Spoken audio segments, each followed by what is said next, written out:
clap. A clippity clap. So this is the time where you get to pick Sammi's brain. I'll dip in when I do, because you know I like to piggyback on stuff. My golden rule is don't ask what's your favorite job unless there's substance behind the question. Unless there's a why, what is it and why? Because if a favorite job is dancing in a ski fashion show, you should ask why. Yeah, that's why I said it. You should ask why, because essentially the job doesn't matter, because it's just a job. They're all different. Some of my biggest ones have been my worst. The irony. So the floor is open. Go, ask questions. India's ready, look, she's got notes. Come on. What do you think made you go from a great dancer to a working dancer? Was there like a pivotal moment for you or a realization that changed your mindset? I need to repeat that so that we can hear it in the mic. So what made you go on. What made you change from a great dancer to a working dancer? Was there a pivotal moment or a change in mindset? Good question. Yeah, it is a good question. And I feel like it's actually really specific to me, to people that don't know my journey, because I feel like I was always great and always have been great, but I feel like it wasn't recognized for a minute. And that's, you know, it was down to things like I've said to you in class, like I kept comparing myself to the girls who were working, but not in a healthy way. And I don't know, I didn't really know myself in terms of how I wanted to present myself and look in the industry. I didn't know where I fitted in. I just knew I wanted to do it, and I knew I was great, but I didn't really know anything else. So I was just showing up and being that. And I feel like it kind of came apparent to me after a few no's from Brian Friedman and a few no's from other places, that it was apparent that I was great, but I just didn't fit. I didn't know who I was yet. And I feel like I took a bit of time to stop looking outward, and I really focused on what do I like, how do I like my hair, how do I like dressing, what makes me look good, what makes me feel good, like. And the minute I did that, and everyone was telling me, you should look like this, you should cut your hair into a bob, you should have a fringe, all these things that I was like, oh my God, there's so many different opinions, and I just threw them away and did what I did to make myself feel confident. And I went away to like this little workshop in Italy, and I came back. And from then it was literally just like everyone noticed me. And back then it was a bit more about your looks 100%. Than your talent. It has kind of changed a bit now, but that was like the prime thing. And I feel like when I sat into that and I stopped caring about comparing myself, there was a massive shift. And that was when it just flew for me. And I've just felt like, yeah, it was never about my talent. It was just about me knowing myself. So I think if I can give advice, it's just really find who you want to be in this industry and how you want to represent yourself in a way, like stop take advice from people, but it genuinely comes down to, do you look in the mirror and feel like this is great and this is how I want to be, because that's how you're going to be most confident. So I think that took me from being a great dancer, but to being able to work for me personally. Dope question. Yeah. Lay. What are your thought process when you're taking class? Like, when you're taking class, are you thinking on using it for practice when you're on the job, or are you just using it to like, more training? What's your thought process when taking class? Well, let me put myself in your shoes, because now if I take class, it's for fun. I do train as well, 100%, but most of the time it's for fun because I'm old and I'm working and I just want to enjoy it. But when I was fresh out of college or in college around that sort of time, I was taking class smartly. I was going to the classes I knew I needed to be in to be seen. That's all I cared about. But also those classes were phenomenal training. So it was like, the best of both. But I also was taking class and thinking about if this was an audition, how would I be? Or I'd eye up the people in the room. Oh, those are the people that are working. I'm going to stand right next to them. I'm not going to be the other side of the room. And I would dance right behind the people who I'm like, this is my competition, and I'm going to make sure I can outdance you or be on level with you, because otherwise I'm not going to work. If I can't do that in class, I can't do that on the job yet. So it does baffle me when people go to class and go in right on the other side or hide themselves, because you should be using class. I think you should be using class to push yourself out there and get known primarily, as well as training. Like, why can't you do both? And then, go to another class that's just, for hip hop grooves or whatever you need to do if you understand what training you need. Some people might not need that, some people might need something else, but I do think with how many people are in the industry at the minute and how many people want it, you need to be fighting in class and going for a specific reason. personally. Sounds familiar, doesn't it? Go. Well, that was great. No, I'm joking. Knick-knack. How do you know the difference between, say if you're talking to a choreographer, how do you know when you're going too far as to like asking too much? And say if you say to him, like, have you got any jobs available for me? Obviously that's too far. Like, how do you know where the level is of being friendly as to doing too much? So how do you communicate with a choreographer in finding the boundaries between it being friendship and personal and work related kind of, and ways of asking questions? Asking too much of them. Yeah, without asking too much of them. You might be able to give advice on this more than me, but me as a person, I've never been that confident outside of dance.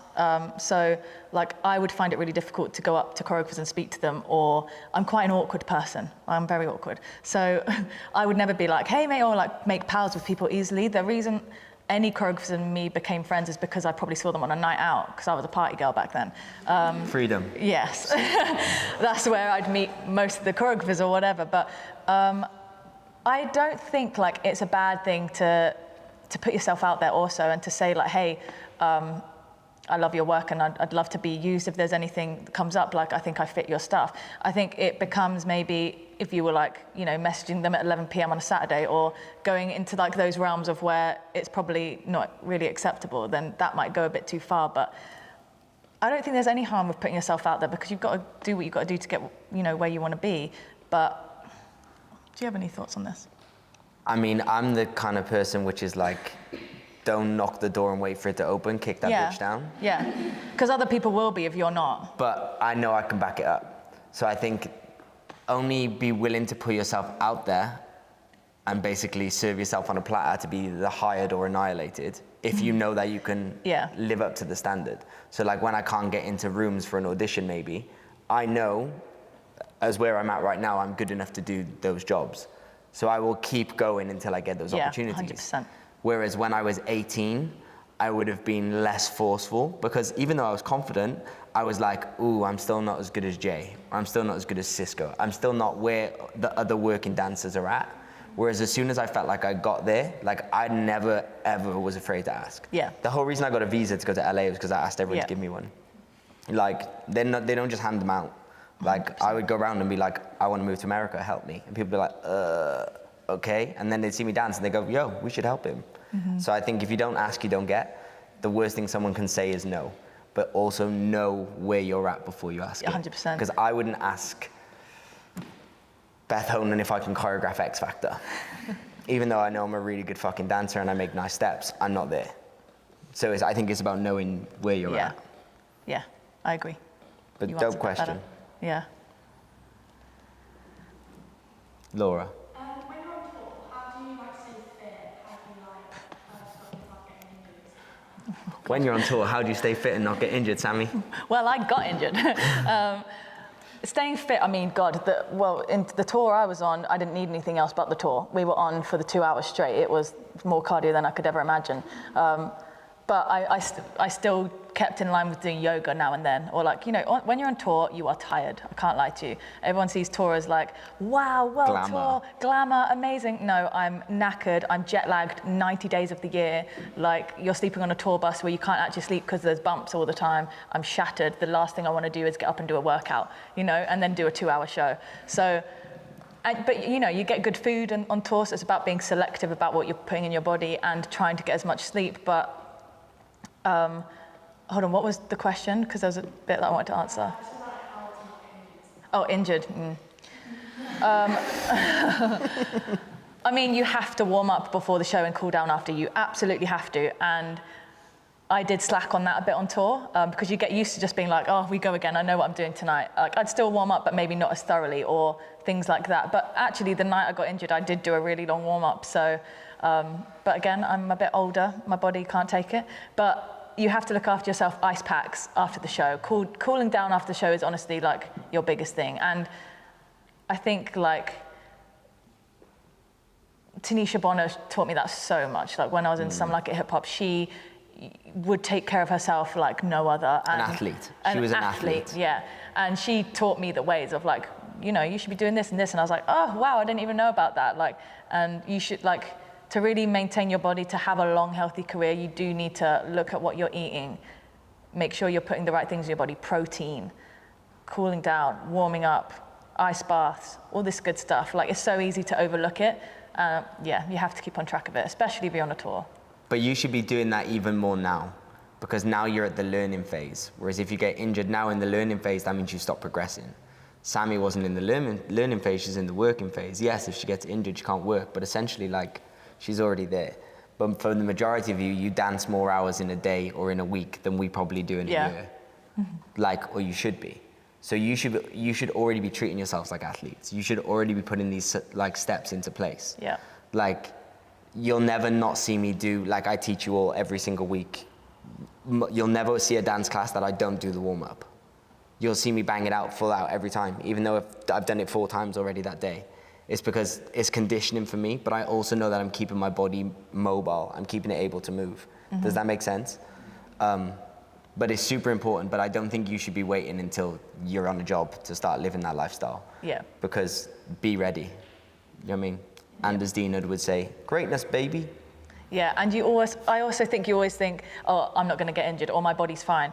I really didn't think I was going to get injured on that tour, and it came out of nowhere. And the minute that happened, my life went, I was like, oh my God, I thought I wasn't going to finish the tour. I thought that was it for me. The physio said to me about a year it would take to get better. Like, I was in bits, but luckily I managed to get back in 8 weeks. Don't know how, but it happened. But still, 8 weeks, I missed such a big chunk of a tour that was like my dream, and it's devastating. So like, don't think, oh, that's not going to happen to me. Just look after yourself, because it'll come. Yeah. Dope question. Lay. When choreographing like a concept or a project that you're doing, what do you look for in the dancers that you want? Because I remember seeing the one with Ella and Shani and Becky. Which one's that? So the one where Becky was the artist. Oh, yeah, sorry. So what do you look for when you're working with people? So what do you look for in dancers when using them for a concept or a project? I like to work with people that I have a relationship with, because I think it's really nice to know like you've got good energy around you. That's not to say I'll never use someone that I've never seen before ever, but it's nice to have, at least know about them a bit and get on with them. To me, I like having that. It makes me feel secure in what I'm doing.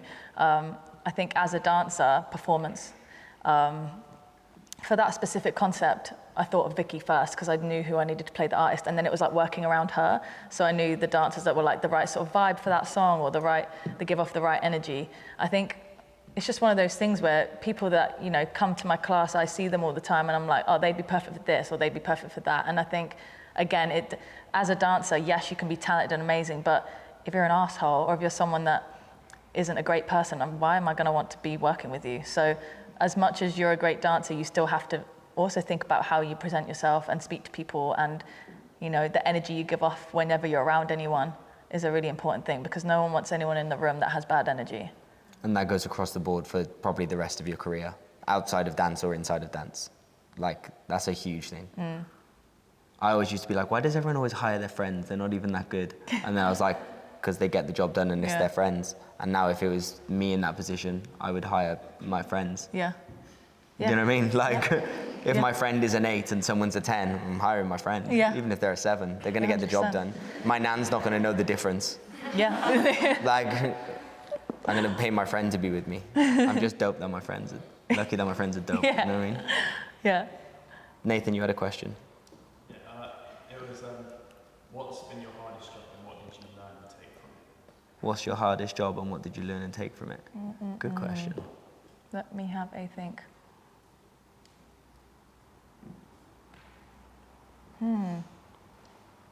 There's so many things that are hard for different reasons.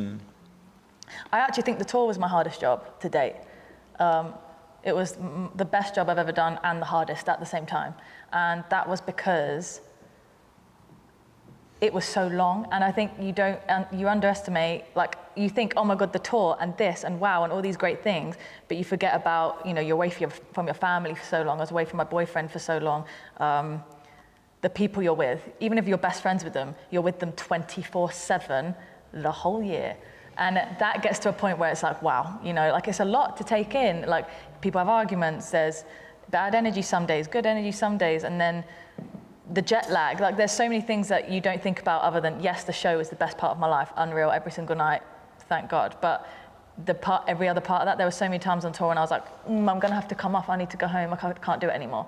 Like there were times where I really hit lows and I just wanted to be home. But again, I'm someone, I love my family and like I love the people around me. That plays such a big part in my life. And I think tours, as much as I would never change it and I would do it again, but it's hard as much as it's amazing. So, but again, that's one of them things that you've just got to get used to, I guess, because every job comes with that sort of thing.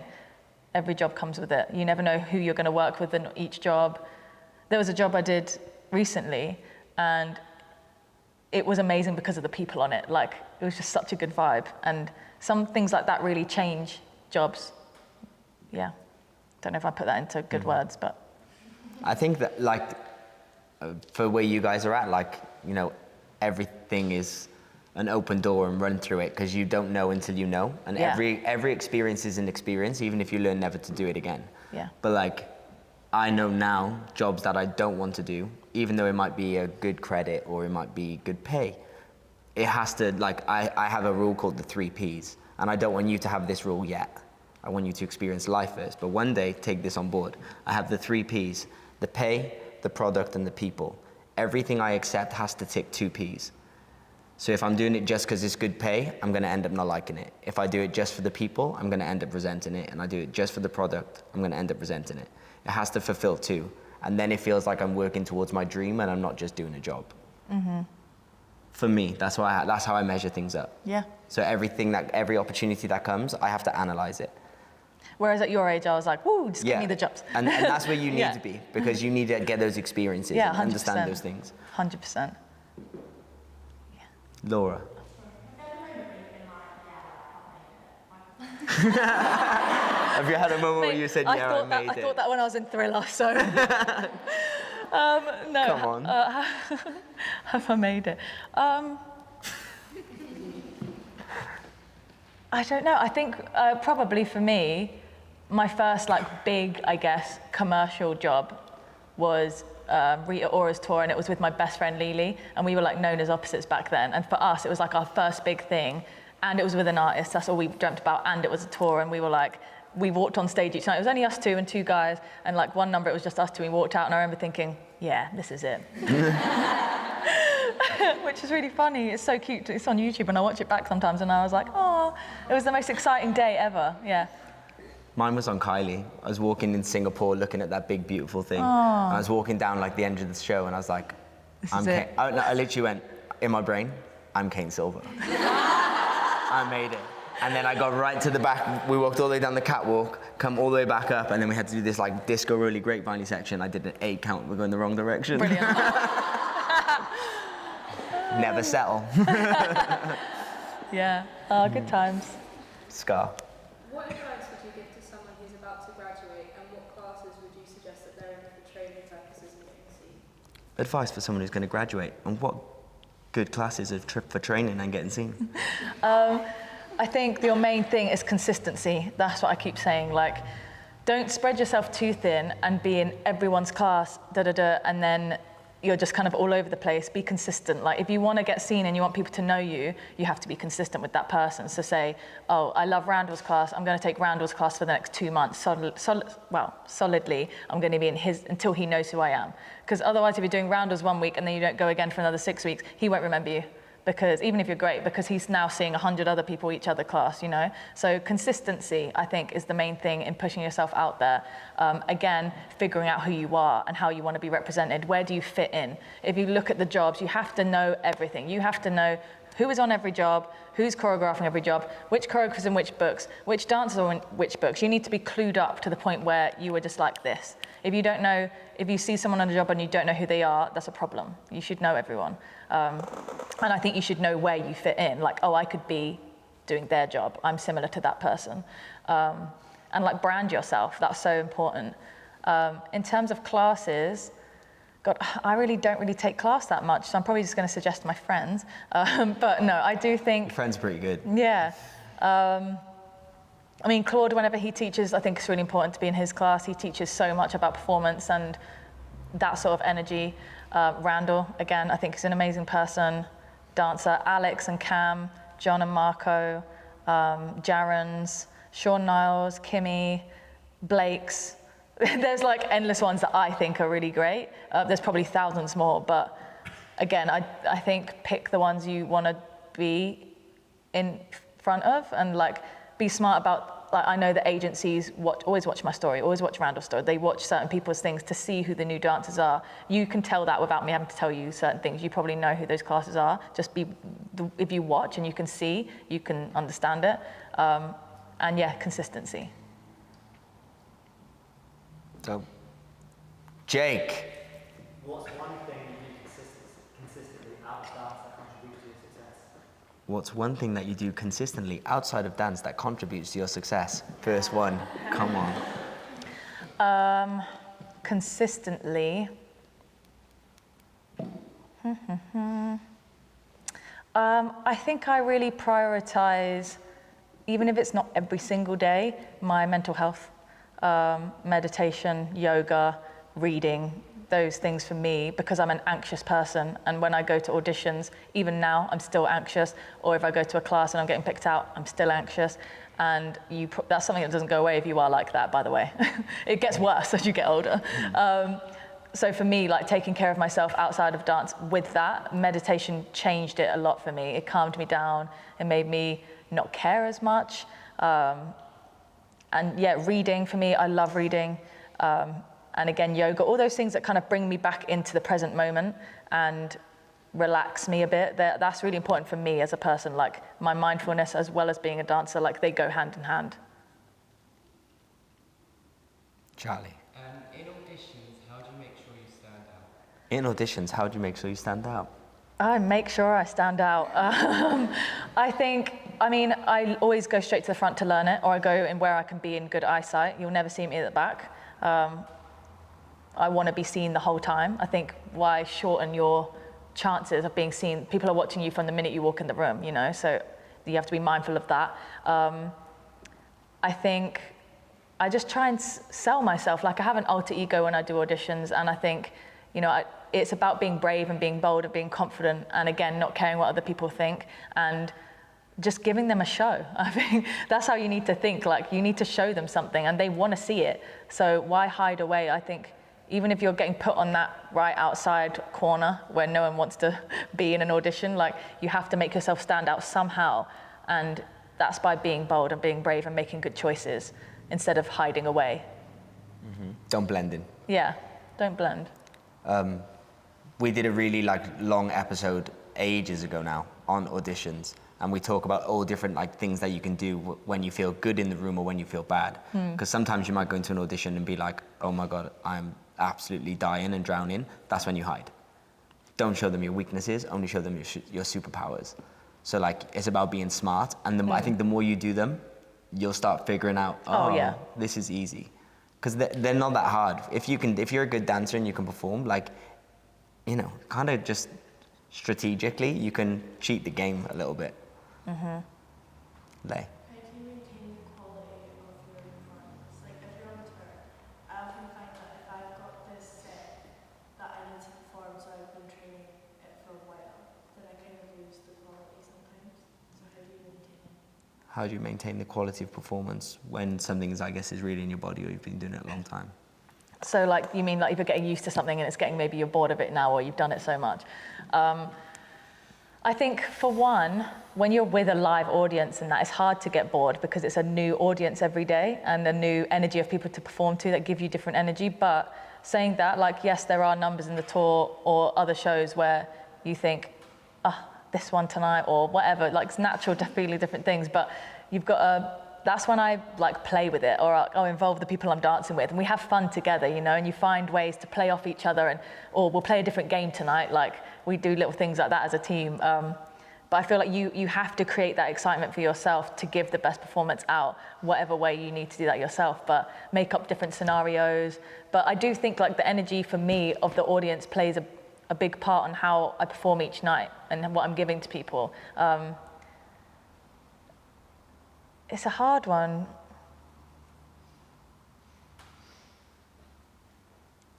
I think the people that you're around, if you're around people that like you enjoy their company, it doesn't get boring because Yeah. you find ways to make it fun. The same you would as if you did the same dance class every day, but you're with your friends. You might find a new way of spicing it up. Yeah. Like we used to have desks on one tour, my first ever tour I did, we used to have desks on stage and I'd never done a tour and all the other dancers were 10 years older than me and done millions of tours. So to keep it fun, they used to play games. So they used to play a game called Pass the Penny.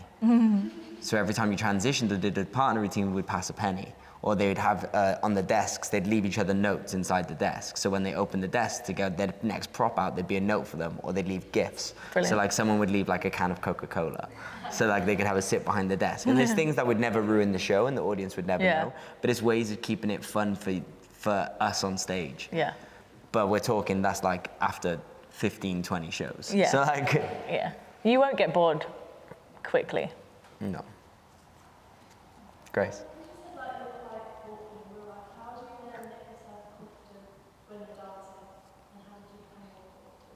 Because you're awkward in real life, how do you make yourself confident when dancing? For me, dancing is my place where all of that awkwardness and insecurities go. Like, the minute I start dancing, I am someone else. And I think that's really easy for people who know me to see. In auditions, on tours, on shows or whatever, I become someone else. And that is just, like, I take myself somewhere else. Like I said about an alter ego, like, I don't see myself as me when I'm dancing. I am someone else. Not someone else. I don't know how to, it's like a character I give myself. And it's just this straight away energy of like, I know I'm absolutely amazing and no one can tell me anything different. And I believe in myself so much, like no one could tell me anything else. And the minute you have to give yourself that sort of energy because that's what people want to see and that's the confidence. And I truly believe even if you don't have that as a human outside of dance, you can put it in. You have to become something. You have to let that alter ego sort of carry over you because yeah, you have to do, that's how I do it. And that's how I've put into play my confidence because I've become something else. And yeah. Like Sammy said it to you guys earlier in class, like you have to believe in you. Like you have to like let everything else go and just go like, I'm great, watch this. And like, as soon as she turned you all to the back, I was watching and I could see people going, oh shit. Like, do you know what I mean? You can see the doubt straight away. You have to remove that doubt. Like, as soon as you become confident, is when you're going to grow the most. The moment you start believing in you is when you're going to grow the most because you're going to be less afraid to take a risk, less afraid to make a choice, less afraid to make a mistake. Fear is the worst thing that we can have when we're trying to progress or when we're trying to show off because it's going to mean that we're going to have some sort of resistance. We want to remove all the resistance. Like if I look at people who like really used to inspire me, they're actually the most like flamboyant, loud people in the world. Like Cisco is not shy.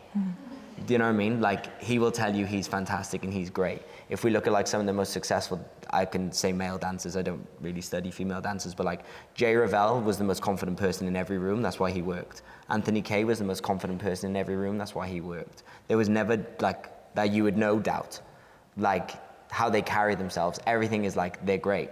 Like, same as Casper, dancer from America, Timur Stevens. Like, when I look at all these dancers, I think, wow, they've had such amazing careers. But it's because they tell you that they're great. They truly believe they're great, and they are. Yeah. But there's no hiding behind anything.